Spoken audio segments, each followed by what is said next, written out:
चलिए दोस्तों, कैसे हैं आप लोग। तो आज हम बात करते हैं कर्क लग्न और कर्क राशि पर शनि मार्गी 15 नवंबर 2024 से जो 29 मार्च 2025 तक कुंभ राशि में शनि जो मार्गी होने वाले हैं उसका क्या प्रभाव पड़ सकता है। जैसा कि हमने पिछले वीडियो में कुंभ राशि के जातकों के लिए शनि मार्गी के प्रभाव की चर्चा की थी। आज हम कर्क राशि के लिए शनि मार्गी के प्रभाव की चर्चा करेंगे।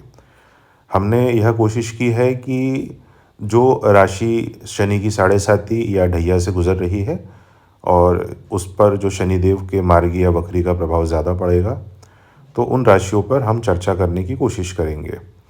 सबसे पहले हम यह जानते हैं कि जो कर्क राशि होती है उसके जो स्वामी होते हैं वह चंद्रमा होते हैं और इस राशि के जो जातक होते हैं वह अत्यंत भावुक होते हैं। चूँकि यह राशि कालपुरुष की कुंडली में चतुर्थ भाव में पड़ती है, तो ये लोग दिल से ज़्यादा विचार करते हैं। इसलिए काफ़ी सारे जो लोग होते हैं वह इनका कहीं ना कहीं फ़ायदा उठा लेते हैं और बाद में इन जातकों को ऐसा लगता है कि कहीं ना कहीं वह ठगे गए हैं। और यह इनकी एक अच्छी क्वालिटी भी है, क्योंकि यह बेहतर होता है कि आप लोगों की कहीं ना कहीं मदद करते रहे। उसके परिणाम में आपको यदि कुछ समय पर विपरीत चीज़ें भी प्राप्त हो रही है, तो प्रकृति कहीं ना कहीं आने वाले समय में उसका जो संतुलन है वह बनाकर आपको देती है। अब कर्क राशि के लिए जो शनिदेव होते हैं वह सप्तम भाव के और अष्टम भाव के स्वामी होते हैं। और चूँकि कोई भी ग्रह वक्री होता है तो वह अपने जो पिछला भाव होता है उसका परिणाम देने की कोशिश करता है। और चूँकि कर्क राशि के लिए शनिदेव सप्तम और अष्टम भाव के स्वामी हैं, तो कहीं ना कहीं पिछले वक्रत्व के दौरान कर्क राशि के जातकों ने यह अनुभव किया होगा कि जो उनकी वैवाहिक ज़िंदगी है उसमें कहीं ना कहीं थोड़ी सी जो उथल पुथल है वह उन्हें देखने को मिली होगी। क्योंकि शनिदेव कर्क लग्न की कुंडली में कारक ग्रह नहीं होते हैं, यह एक अकारक ग्रह होते हैं। और चूँकि शनि जो होते हैं वह लंबे समय तक एक राशि में रहते हैं, बिल्कुल ही विपरीत सबसे धीमी चलने वाले ग्रह है ये। और चंद्रमा सबसे तीव्र गति से राशि बदलने वाले ग्रह है। तो इन्होंने जो वैवाहिक लाइफ में थोड़ी उथल पुथल देखी होगी। दूसरा, कहीं ना कहीं इन्होंने जो इनका बिजनेस होता है या जो डेली वेजेस होते हैं, जो इनकी दैनिक आमदनी होती है, उसमें कहीं ना कुछ संघर्ष देखा होगा। कहीं ना कहीं इन्हें जो पार्टनरशिप में धोखा प्राप्त हुआ होगा। तो इस समय में इन्होंने बहुत सारी जो चीज़ें हैं वह सीखी अवश्य होगी। अब जो चीज़ इन्होंने सीखी है शनि मार्गी के दौरान आने वाले समय में उसको इम्प्लीमेंट करके एक प्रॉफिट कमाने का, एक अपने आप को इम्प्रूव करने का इन्हें शनिदेव मौका प्रदान करेंगे। अब चूँकि जो अष्टम भाव होता है वह कहीं ना कहीं एक ट्रांसफॉर्मेशन का भाव होता है और सबसे महत्वपूर्ण गूढ़ ज्ञान का भाव अष्टम भाव कहा जाता है। रिसर्च का, आपकी जो पैतृक संपत्ति होती है उसका, ससुराल का। कर्क राशि के जातकों जिनका कहीं ना कहीं अपने ससुराल पक्ष से अनबन चल रहा होगा, उनके लिए भी यह जो शनिदेव मार्गी होने वाले हैं वह थोड़ी राहत लेकर आएंगे। आपके जो संबंध, वैवाहिक संबंध जो थे या आपके ससुराल से जो संबंध थे वह कहीं ना कहीं मधुर होते हुए दिखाई देंगे। यदि किसी प्रकार की पैतृक संपत्ति का किसी न किसी प्रकार से विवाद चल रहा था, तो उन्हें इस चीज़ में लाभ देखने को मिलेगा। पैतृक संपत्ति यदि आप बेचने की कोशिश कर रहे थे तो उसमें आपको लाभ देखने को मिल सकता है। अब यहाँ से जो शनिदेव की तीसरी दृष्टि है वह आपके कर्म स्थान पर जाती है। कर्म स्थान के जो मालिक होते हैं वह मंगल देव होते हैं। और चूँकि अब शनिदेव यहाँ पर दृष्टि डालेंगे तो आपने जो भी सीखा है तो आप कहीं ना कहीं अपने कर्म क्षेत्र में उस अनुभव का लाभ उठाकर तरक्की कर सकते हैं। और आपके लिए एक चीज़ बहुत देखने वाली या ध्यान देने वाली जो होगी वह यह होगी कि अभी आपको किसी भी प्रकार का जो इम्पल्सिव डिसीजंस होता है उससे बच के रहना है। बहुत सोच विचार करके अपने कार्य क्षेत्र में आप डिसीज़न लीजिए। जो आपको अभी तक उसमें हानि हो रही थी, अभी आपको कहीं ना कहीं उस क्षेत्र में लाभ देखने को मिलेगा। क्योंकि शनिदेव इस जो दसम भाव होता है कालपुरुष की कुंडली में इसके स्वामी भी होते हैं, जिससे हम करियर देखते हैं। तो आपको कहीं ना कहीं आपका जो कार्य क्षेत्र होता है यदि आप जॉब कर रहे हैं, यदि आप व्यापार कर रहे हैं, किसी भी प्रकार से यदि आप अपने बिज़नेस को बदलने की कोशिश कर रहे हैं, कोई ऐसा आइडिया जो आप बहुत लंबे समय से इम्प्लीमेंटेशन की कोशिश कर रहे थे, पर उसका क्रियान्वयन नहीं हो पा रहा था, तो शनि का यह जो मार्गी प्रभाव है, मार्गी गोचर है, वह आपको उस आइडिया को इम्प्लीमेंटेशन देकर कहीं न कहीं अच्छा जो लाभ है, वह प्रदान करने की कोशिश करेगा। बस ध्यान आपको इस बात का रखना है कि बहुत ज़्यादा इम्पल्सिव डिसीज़न्स आपको यहाँ पर नहीं लेना है। अब यहाँ से शनिदेव की जो सप्तम दृष्टि होती है, वह द्वितीय भाव पर जाती है, जो कि आपके धन का भाव होता है। यहाँ पर आपके जो राशि पड़ती है, वह सिंह राशि पड़ती है। तो कहीं न कहीं जो आपका बैंक बैलेंस था, उसमें आपको थोड़ा-सा वृद्धि देखने को मिल सकती है। जो आपके अनावश्यक खर्चे बढ़ गए थे और आपका जो बैंक बैलेंस है, वह लगातार खाली होता जा रहा था या उसमें आपको जो कमी देखने को मिल रही थी।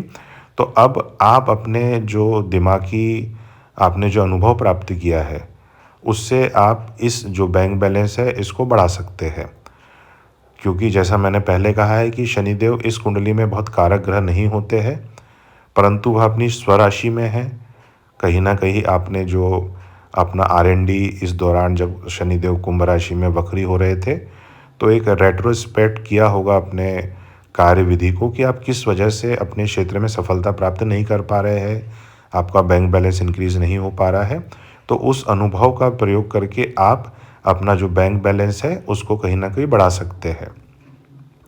अब चूँकि यहाँ पे आप देखेंगे कि जो शनिदेव होते हैं, वह कहीं न कहीं आपका जो परिवार है, उसके साथ भी जो आपके संबंधों में अगर किसी प्रकार की खटास आ गई होगी, तो उसे आप खुद अपने तरफ से एफ़र्ट्स डाल के मधुर करने का प्रयास करेंगे।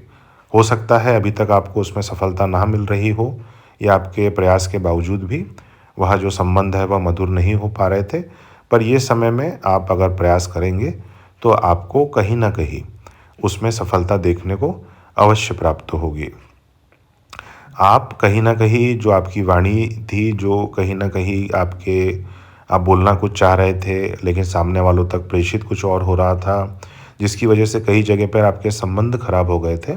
अब ऐसा जो आपके अनुभव के आधार पर आपने जो सीखा है, आप यह जान पाएँगे कि मुझे किस समय पर किन शब्दों का प्रयोग करना है। क्योंकि हम जानते हैं कि तलवार का जो घाव है, वह फिर भी भर जाता है, पर वाणी का जो घाव होता है, वह भरता नहीं है। तो अब आप अपनी वाणी का जो सटीक प्रयोग, जो आपने कहीं न कहीं एक ट्रांसफ़ॉर्मेशन का दौर से गुज़रे हैं, आप प्रयोग कर पाएँगे और आपकी यह जो वाणी होगी, यही आपके जो धन को बढ़ाने का कार्य अवश्य करेगी। अब शनिदेव की यहाँ से जो दशम दृष्टि है, वह आपके पंचम भाव पर जाती है और चूँकि जो पंचम भाव होता है, वह संतान का होता है। तो यदि कर्क राशि के जातक जिनका विवाह हो गया है और वह संतान के लिए प्रयत्न कर रहे थे, तो उन्हें बहुत जल्दी खुशखबरी मिल सकती है और उनके घर में जो एक नया मेहमान है, वह आ सकता है।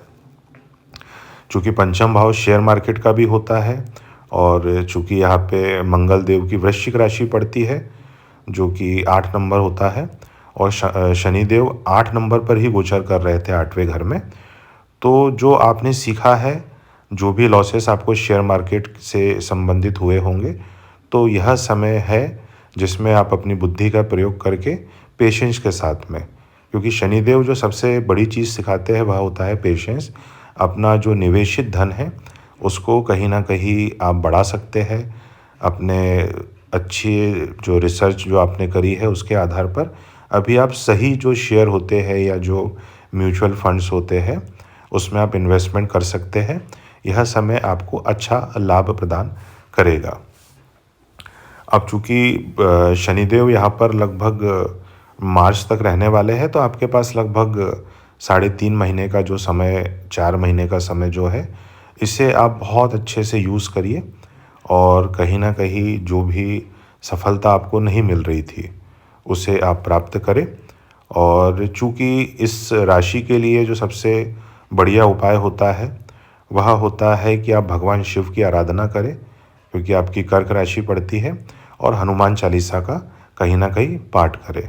सोमवार के दिन आप भगवान शिव पर जल अर्पित कर सकते हैं। यह आपके लिए बहुत ही बेहतरीन उपाय रहेगा। थोड़े से आप भावुकता से बचें। अपने जीवन में जो प्रैक्टिकल एस्पेक्ट्स होते हैं उन्हें कहीं न कहीं इम्प्लीमेंटेशन करें। पंचम भाव में यदि कोई भी जो विद्यार्थी है जिसका मन अभी पढ़ाई में नहीं लग रहा था, तो अभी जो एग्ज़ाम्स है आपके, वह मार्च तक लगभग जो होते हैं, आपका जो फाइनल टर्म होता है, और अभी तक यदि आप कंसंट्रेशन नहीं कर पा रहे थे तो आपका जो कंसंट्रेशन लेवल है पढ़ाई के लिए वह भी आपको इंक्रीज़ होता हुआ महसूस होगा कहीं ना कहीं।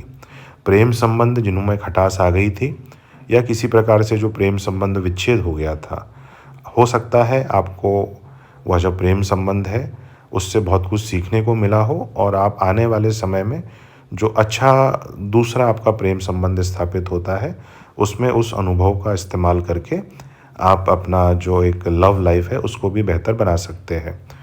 कहने का तात्पर्य यह है कि चूँकि कर्क राशि और कर्क लग्न की कुंडली में शनिदेव बहुत कारक नहीं होते हैं, तो यह डिपेंड करता है कि आपकी जो महादशा या अंतर्दशा वह किस ग्रह की चल रही है। इस आधार पर ही आपको जो शनिदेव के शुभ और अशुभ जो फल है वह देखने को मिलेंगे। हालांकि जो आप पिछले 5-6 महीनों से कहीं ना कहीं आपकी लाइफ में, आपके करियर में, आपके वैवाहिक जीवन में, आपके परिवार के बीच में बहुत सारी जो चीज़ें बिल्कुल धीमे धीमे देख रहे होंगे, वह आपको गति देखने को मिलेगी उन सब चीज़ों में। तो यह जो गोचर है इसका अब अच्छे से लाभ उठाइए और अपना जो अनुभव आपने प्राप्त किया है और जो आपने रिसर्च करी है, एक आपने जो मंथन किया है, चिंतन किया है, और आप उस चिंतन और मनन का लाभ उठाते हुए आने वाले समय में अपने जीवन को थोड़ा बेहतर बना सकते हैं। तो होती है किसी और वीडियो में आपसे मुलाकात। धन्यवाद।